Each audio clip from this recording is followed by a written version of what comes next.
Okay, so hi everybody. If you are new here, I am Casey, and what we're going to be doing is going through my letterbox and just discussing what we watched last week. In this case, what we watched last month.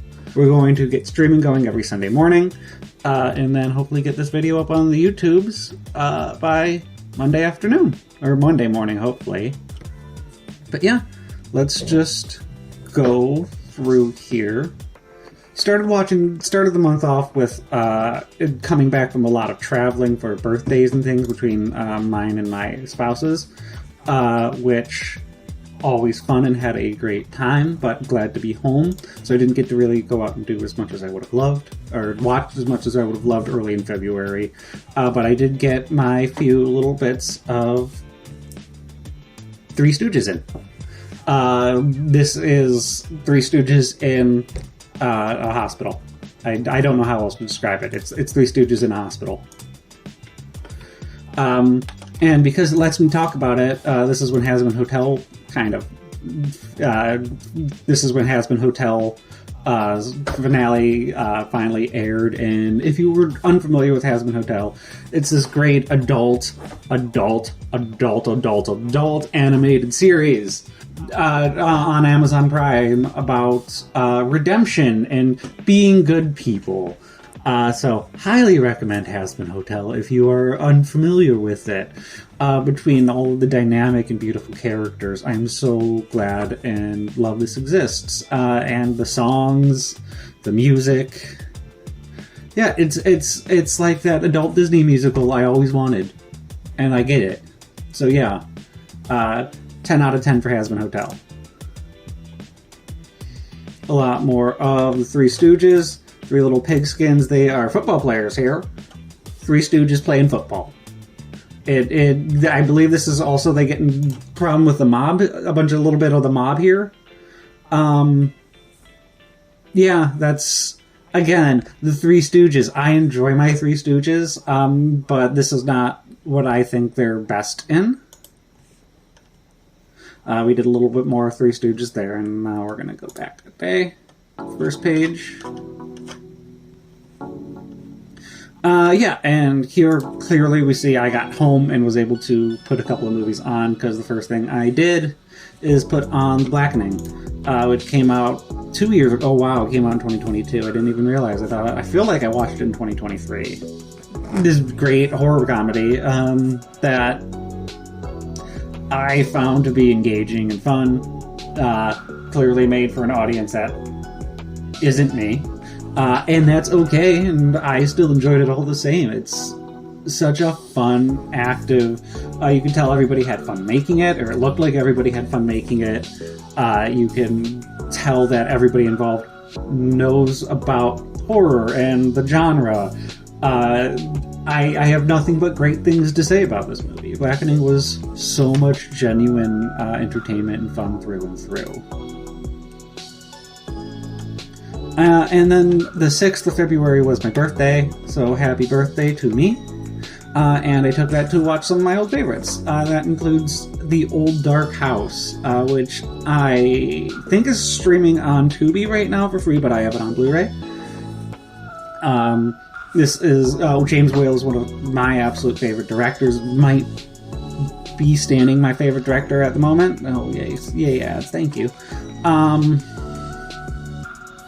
Yeah, The Old Dark House, it's classic gothic horror, just people being stuck in an old dark house that they don't want to be in during a storm, and the people who live there are creepy. It comes from a time where you wouldn't really have this situation today, not normally, unless you're like driving around in torrential downpours, which, please, we have Weather Channel and Doppler for a reason. Please pay attention to those and don't have that happen to you.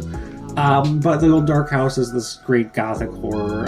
It's pure gothic horror, and it's everything you would expect from someone like James Whale, who did Frankenstein and Bride of Frankenstein and The Invisible Man. I think those are his biggest movies. He did tons of work. But The Old Dark House is one of my favorites. He did a little more Three Stooges, Restless Nights. This is the one where we're in medieval? Yeah, we're medieval Three Stooges. They're great for my smoke breaks. And Nezura.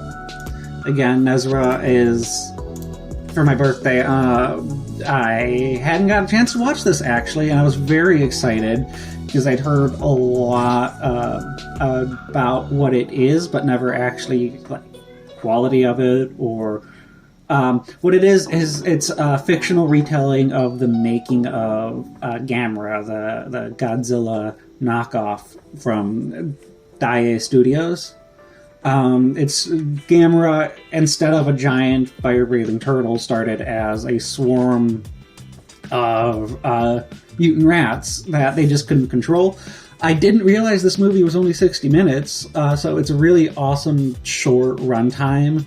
It's on Tubi streaming right now for free if that is available to you. So if you have a chance to put this on, I'd highly recommend it. Nezura is a really entertaining short burst of just behind the scenes of how movies are made. They try to do a lot. There's a long running quote that it is a miracle that any movie gets made at all, and Nezura 1964 is absolutely about that. It's great for that. It's great for that kind of chaotic filmmaking. If you were a fan of filmmaking, and like special effects work, it's a whole bunch of miniature work and just chaos in 60 minutes of how Gamera didn't get made and then got made. And what else did we watch? And then the Marvels came out on Disney Plus, so I finally got a chance to put that on, and it's a Marvel. I don't have anything too negative to say about it. It's a lot of what came before, and tragic. It is just fine. It's not good. It's not horrifically bad. I didn't find it to be horrifically bad, at least. I've seen far worse productions. This was at least coherent. Yeah, I don't have much to say about the Marvels, and that's a shame, because I love Kamala Khan as a character. I love Carol Danvers as a character. But everything here just is a big old blah, nothing. And then continuing my little birthday funnery, I am white millennial, so I love Akira Kurosawa. And Seven Samurai is, of course, up there. I had, 18 fucking hours to kill on the day after my birthday, so I threw on Seven Samurai with commentary because I got it on Blu-ray for Christmas, and it was a wonderful Christmas gift from a partner. Yeah, I finally got to put this on since picking up the Blu-ray. I had it on DVD previously. Not that difference made that ton of a difference, honestly. I'm glad to have it in high quality, in HD, and to have it in a form that is a little sturdier. But it's the same movie. It's still the same great, fantastic, 180-minute epic that we've seen time and time again in A Bug's Life, and in The Magnificent Seven, and in The Magnificent Seven, and in The Magnificent Seven Ride, and in The Magnificent Seven TV show, and in an episode of Clone Wars. It's, a group of villagers get help from samurai help, protecting them from bandits, and and we continued our Three Stooges quest with Pop Goes the Easel, where the Three Stooges are doing an art, running away from the cops. Another thing that the Three Stooges constantly do. It's great. And they're doing an art while running from the cops. That's Pop Goes the Easel. Kid Detective, this was a birthday present for me. I ordered this Blu-ray because it's not really streaming on anywhere. And I've been waiting for this for a while. Adam Brody is playing this, fictionalized version of, say, a Nancy Drew or the Hardy Boys, where he never finished his last case and it's really haunting him. Imagine peaking when you were 10 and like actually knowing that like getting up on stage and that on the float at the like your 10-year-old parade is the highlight of your life. That is what this movie is a lot about. It's about that kind of deconstruction of the childhood fantasy and what it would actually do to you if you were a Hardy Boy and solved murders and drug cases and got famous for it, and then life hit. It's not, I wouldn't say it's like, it's a really fun, well put together movie. It is a little slow. It is not necessarily a huge action piece, but I would really recommend it, especially for Adam Brody. Adam Brody gives a phenomenal performance in this. Uncivil Warriors, where the Three Stooges are doing a war, I believe. Which war? I don't remember. Oh, the Civil War. Great. Okay. Dracula 3D. Dario Argento's Dracula. And this is what I'm so weird I had to put some notes in here because like this is what a weird little movie. Argento clearly has like earned the right to do whatever he wants between Suspiria and Deep Red and all of his Argentoisms. But what is Dracula 3D? Rutger Hauer is great in it. It is a pretty faithful adaptation of Dracula. It is Dracula. It is bloodier and shot like a giallo, but it's Dracula. And there's a mantis in it. There's just a giant CGI praying mantis in it for no reason for about 20 seconds. 5 stars, recommend. Inu-Oh? I don't know how to pronounce it. This is one of those animes that's just gonna fuck you up. It's weird and fluid. It's about music and dance and about people in Japan and Japanese society who would otherwise be othered, which, if you're unfamiliar with Japanese society, like having any form of disability or deformity, crazy big issue there. It's still really regarded as an issue here, unfortunately, for a lot of people who have disabilities. They still feel seen as othered completely, and this is a movie about that and finding it and tearing your heart out through music and then through murder. We had Pardon My Scotch, which Three Stooges episode is this. I don't actually remember it. Or is it Three Stooges working in a bar? And then LisaFrankenstein came out. I host movies for Alamo Drafthouse, and I got to do the movie party for LisaFrankenstein, and that was such a great experience and so much fun. I had a great time hosting it, and it feels like everybody had a good time there at the movies. It's from Zelda Williams, who is an accomplished actor and actress in her own right, doing stuff like Avatar: The Legend of Korra and other works. This is her first directorial debut, and I think she knocks it out of the park. It's very much in the same line of Heathers and those and Weird Science. I'd say it's definitely Weird Science and Heathers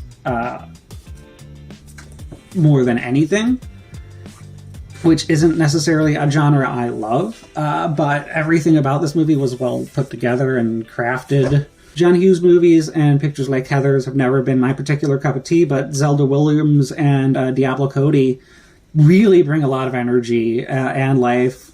That they make this production and they make what could feel like a stale kind of rehash or a really generic 80s movie, and they really bring a lot of new elements and pump a lot of life into it. And I'm really excited for both what Zelda and Diablo have to do next. I'm excited to watch it.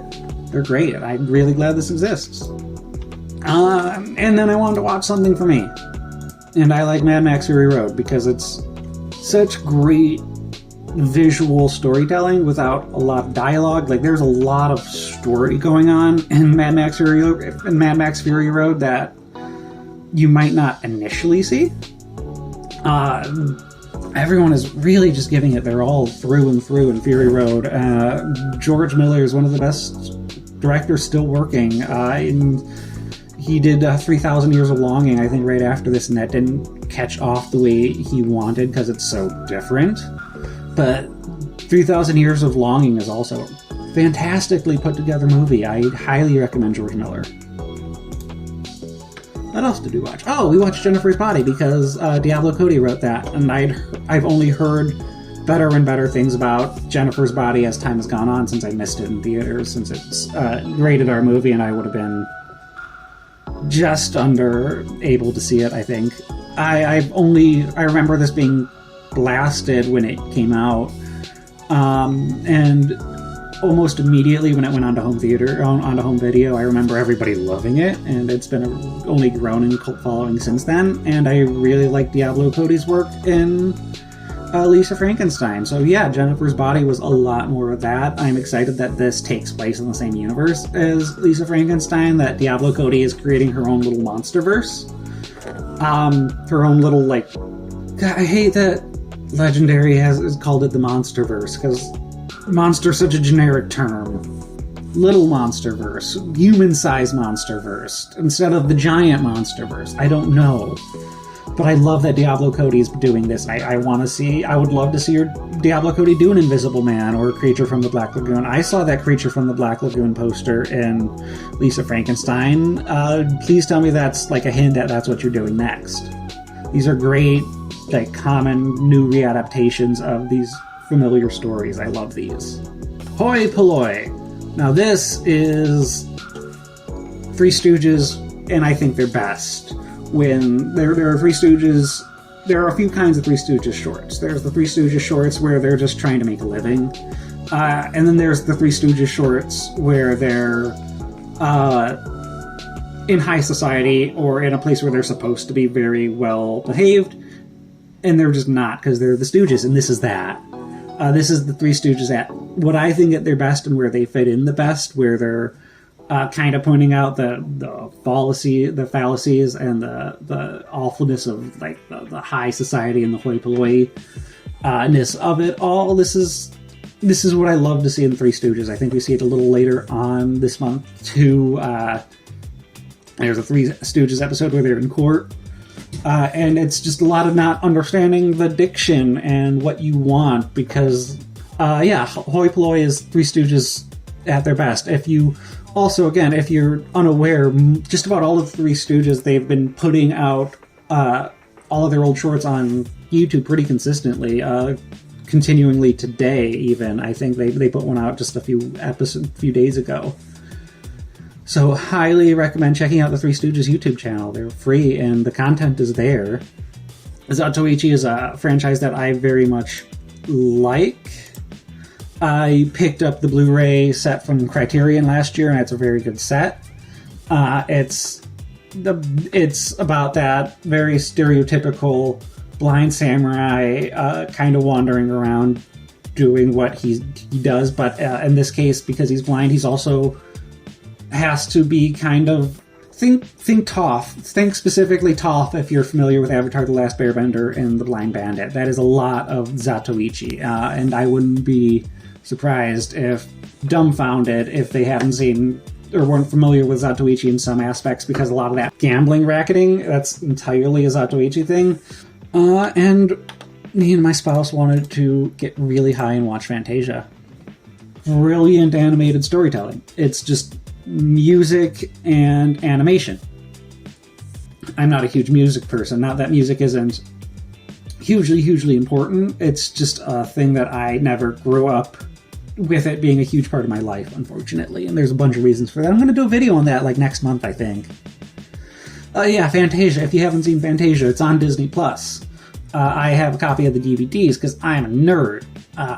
But they're great. Trying to think of like how to describe Fantasia. It's just these brilliant orchestral pieces that some of which you're probably familiar with, set to animated storytelling. And there we had Three Little Beers, which is more Stooges. Oh, this is the Three Stooges at the golf course. This is peak Three Stooges. This is the Three Stooges that I actually had seen beforehand. I'd seen a few episodes of Three Stooges in my youth. This is one of them. And this is one of the ones that I think a lot of people would consider like classic Three Stooges. It's just them mucking around on golf course and with beer barrel. It's just Three Stooges mucking around on a golf course and with beer. That's all you need sometimes.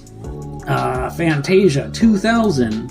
where they wanted to do Fantasia again. If you were unaware, the original idea for Fantasia was to revisit it kind of often with new bits inserted. So this is kind of a new take on that. I wish they had stuck with that original idea. I think if they had stuck with that original idea, Fantasia in general could have gone a lot different. Because Fantasia's always been pretty successful in the re-release. I don't see why you wouldn't have been able to put out an animated short with a re-release. Like a new animated short with a re-release. You're putting out animated shorts for everything else anyway. Fantasia 2000, it's lesser than the first. It is great in its own ways. That jazzy aspect, everybody talks about the jazz number, and the finale. Those are definitely the highlights, but Space Whales, who doesn't love Space Whales? Ezra. Ants in the Pantry. Three Stooges are dealing with being bug catchers and also dealing with the familiar ants, like your mother's sister. Which gives me a chance to talk about... I don't love how Three Stooges deal with women in general. I think every joke that the Three Stooges plays with women are either like, oh, we're gonna throw her in her own little skit, which is great. Yes, more women should do slapstick. And then the other things they do is just make fun of fat women and call them ugly. And I'm just... Larry, Curly, and Moe are not the most handsome individual. Curly, yeah, but Moe and Larry, not winning beauty contests, fellas. Like, throwing stones in glass houses here, right? But yeah, that is a huge aspect of the Stooges comedy that doesn't track with me. Both their comedy with women and their comedy against minorities, but that is also standard for the time, unfortunately, that kind of low-lying misogyny and racism. I think it's important to address that those are a thing, and I don't think they're funny. I don't think they were funny then. I don't find them funny now. Yeah, this is one of the Stooges episodes that I was a little lesser about. What else did we watch? Oh, we put on Gargoyles, because we love Gargoyles. Disney's recently announced that they're rebooting the franchise with a live-action series, I think, or a live-action movie, which is going to be great. I really hope they bring back Keith David, since he is still very much active in acting. Like, he's Hux in HazbinHotel. He showed up in American Fiction. Keith David is perfect, and I don't think you can do Gargoyles without a Keith David involved in some way, shape, or form. But Gargoyles: The Heroes Awaken is the first 5 episodes of that original series, and it's also on Disney Plus. So watch it. It's Gargoyles. It's the gothic Teenage Mutant Ninja Turtles with all the like deep, introspective conflict that you wouldn't expect from a show, from a children's show, especially from the 90s. It's when we were just starting to get these really awesome, deep, introspective shows like Gargoyles and the Batman the Animated Series. And while we're up there, we got to watch American Fiction in the theater there, which is a really small local theater, and I love small local theaters, so so happy to see a movie like this in a local theater. Full of middle-aged white people, so, you know, I don't know what to do about that. American Fiction, I don't know how to talk about American Fiction without, like, being directly involved in the discourse that American Fiction is directly poking fun of and making fun of. It's a brilliantly put-together movie. It's really well acted. Like, Jeffrey Wright is just phenomenal. Everyone involved in the movie is phenomenal, but especially Jeffrey Wright, who carries the movie from start to finish. If you don't get a chance to put on American Fiction before the Oscars, I think... when are the Oscars? Okay, next weekend. Yeah, give it a go before the Oscars next weekend if you have a chance. This is probably my money for Best Picture. And the hotel that night was playing The Last Voyage of the Demeter, which I've seen it before. It's Dracula on a boat. That's literally the premise. If you were unfamiliar, that is literally a chapter from the book, or a thing that happens in the book. I think it happens between chapters.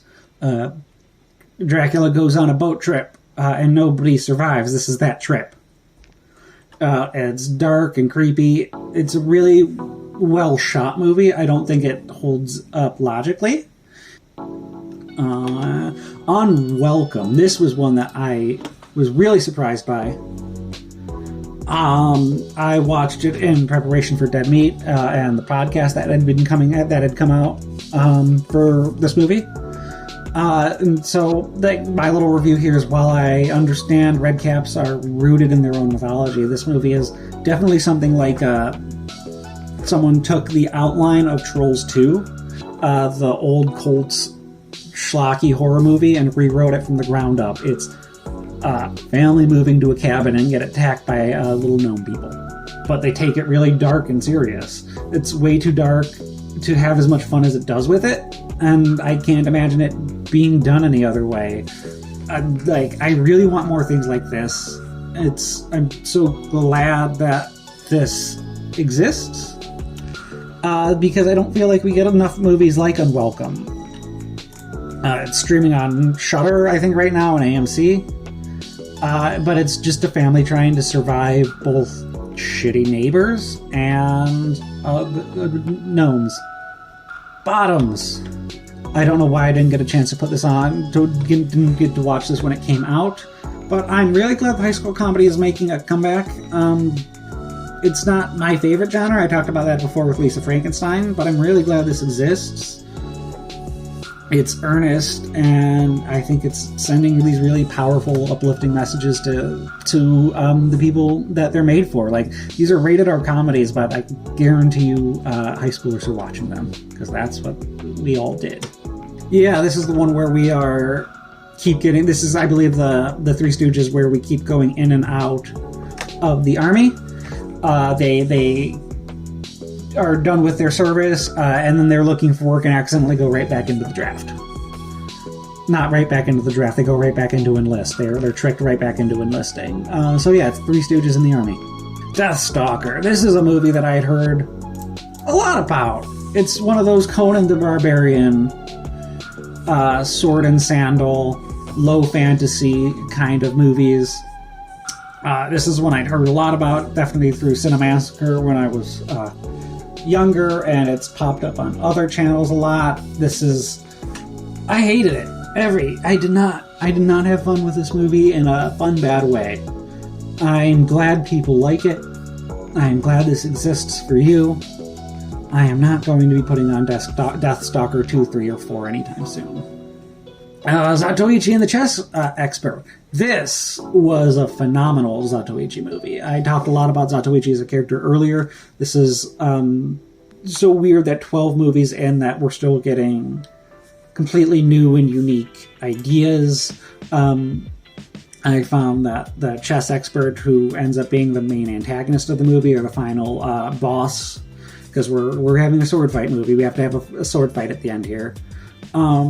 But there's a whole lot of this great slow build-up with the chess expert, of meeting him and knowing you know you're going to fight him, but like slowly building up to how bad of a person he is, and there's a great building tension throughout the movie.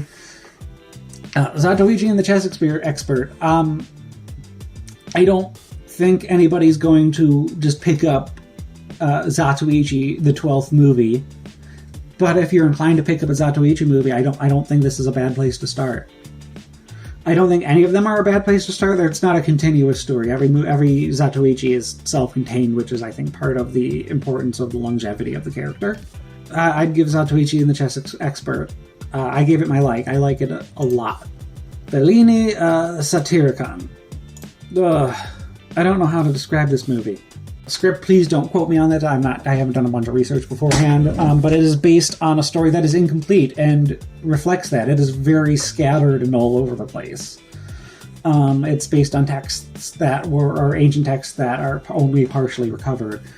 And I know it's important. It's really weird and queer and gay. It's that kind of, like, if you know Holy Mountain, God, I don't know how to describe these weird religious mythology heady movies where just everything makes sense and nothing makes sense at once.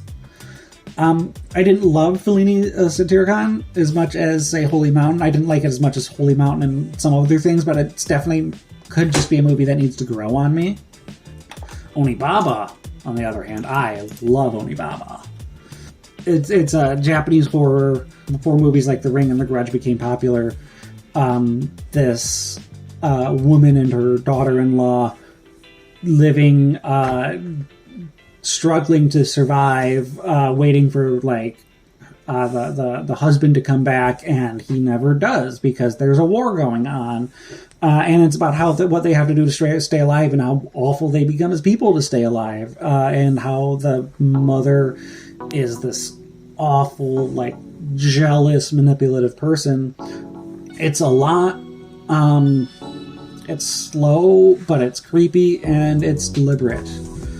Onibaba is a really interesting story that I don't think has been told anywhere else. I can't think of a bunch of remakes or where this has been referenced a bunch, like say Seven Samurai. So if you have a chance to watch Onibaba, it's I believe streaming on the HBO. At least last I checked, it was. I watched it this time on Blu-ray because I don't have the HBO anymore. And if you were unaware, if you don't have Netflix put up the entirety of Nimona on YouTube for free. I also don't have Netflix right now, saving money, and Netflix.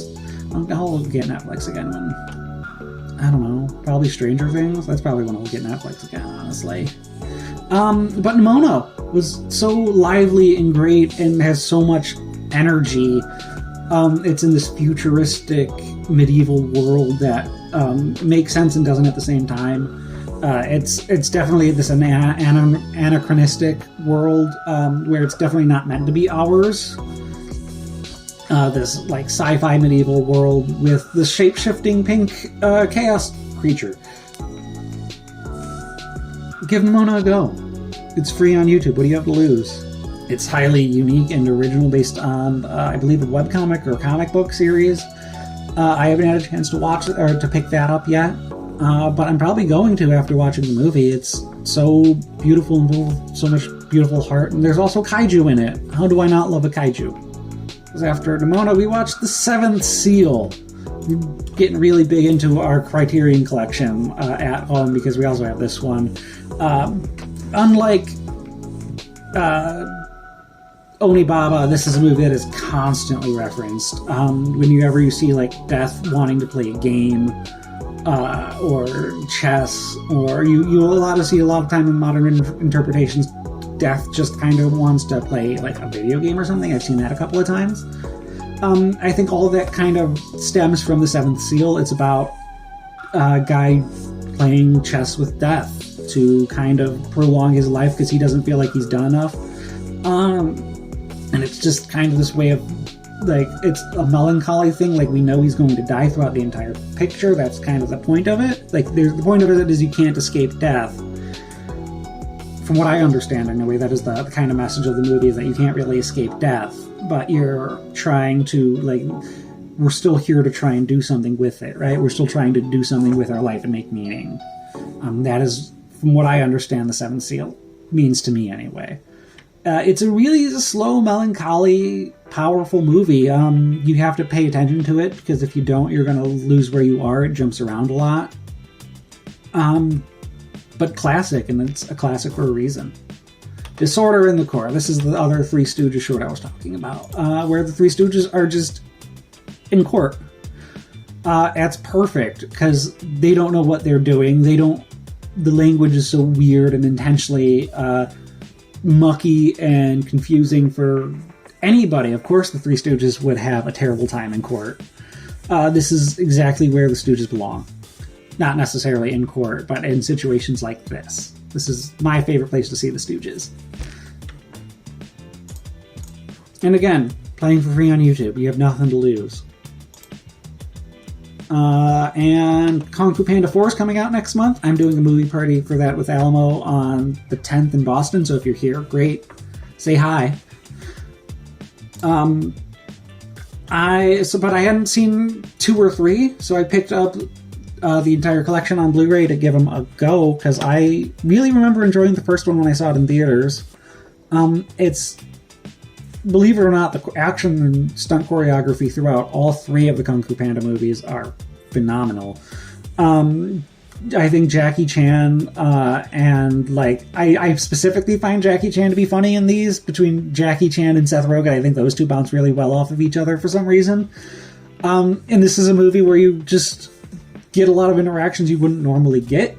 Like, Jack Black is so great at embodying, like, self-confidence and embodying and, like, bringing that, like, self-acceptance, because I mean, like, look at Jack Black. You don't get to be Jack Black and do what Jack Black does without accepting yourself. So I think he's perfect for a Poe.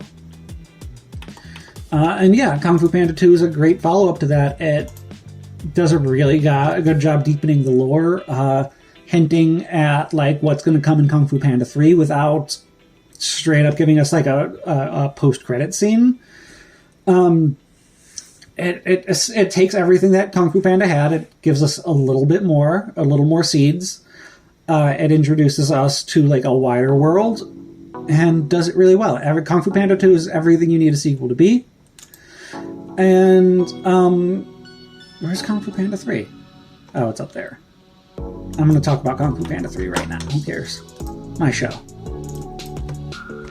And Kung Fu Panda 3 finishes, like, takes everything that Kung Fu Panda 2 led into and really just blows it out with expanding the cast of the pandas. I hope that Bryan Cranston's character returns in Kung Fu Panda 4. I am a little worried that the series is becoming a little overblown with characters. They're going to have to cut up more and more out. But I'm excited for Kung Fu Panda 4. I think the first three were brilliantly consistent, especially for children's movies, or for movies intended towards families and a younger audience. They're well animated. They're not, like, full of humor that I don't dislike.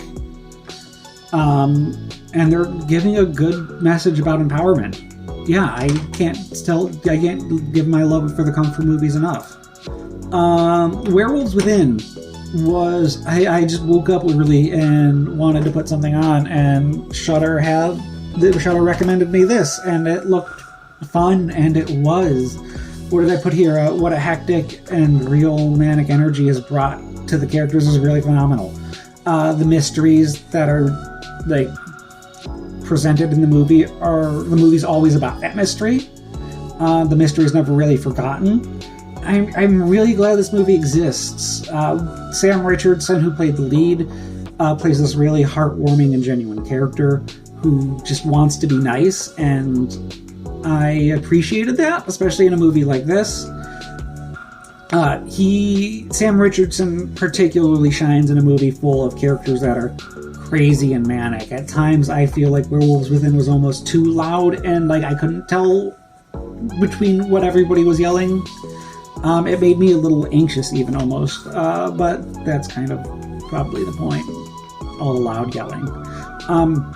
That being said, it is a movie that says werewolves in the title. Maybe don't go into this thinking it is like a Wolfman or Dog Soldiers or The Howling. Werewolves are... It's more of a mystery than about the werewolves. But there are werewolves there. False alarms. This is another thing about Three Stooges I don't generally love. When they're doing, like, these really important jobs and being awful at it. Because it shows kind of how, like, the state of desperation people are in. Like, companies be desperate and hire anybody, and you get workers and people who just aren't prepared and either aren't prepared for the role or the situation, and it ends up hurting everyone. I've been in situations where I've hurt teams because I wasn't prepared for it. So in situations where it's like the Three Stooges are firemen, I'm like, makes me be like, I hope we get actual firemen. And that's kind of what's going on throughout my entire head of a Three Stooges when they're firemen, because I don't want them to be firemen. I also threw on Villains. This was on Shudder.